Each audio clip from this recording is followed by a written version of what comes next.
In today's video, I'm going to teach you how to secure your Instagram with Bitwarden. We'll set up a clean, reliable login entry in the Bitwarden web vault so you can store a strong password, keep your details organized, and optionally add a built-in one-time code for two-factor authentication.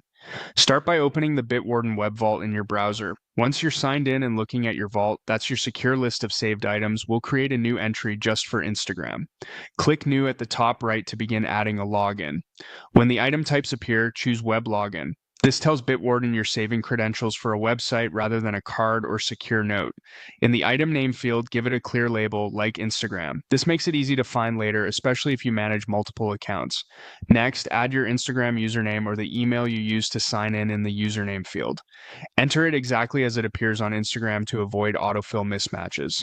In the password field, paste your current password or, even better, generate a new one right from Bitwarden so it's long and unique.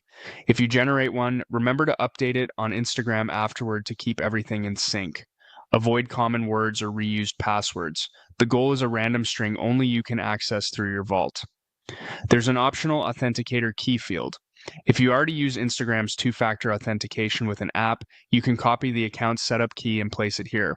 Bitwarden will then produce time-based codes right alongside your login. This keeps your password and one-time code in a single secure place. If you don't have that key handy, you can leave this blank and come back later. In the website field, enter the Instagram URL so Bitwarden knows where to offer this login.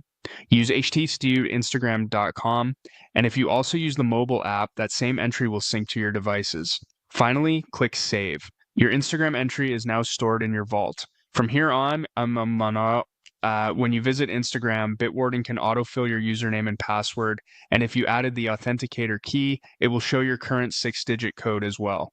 That's it. You've organized your Instagram credentials in the Bitwarden web vault, strengthened your password, and optionally centralized your two-factor codes. Keep your master password safe, and consider enabling autofill in your browser or on your phone so sign-in stays quick and secure.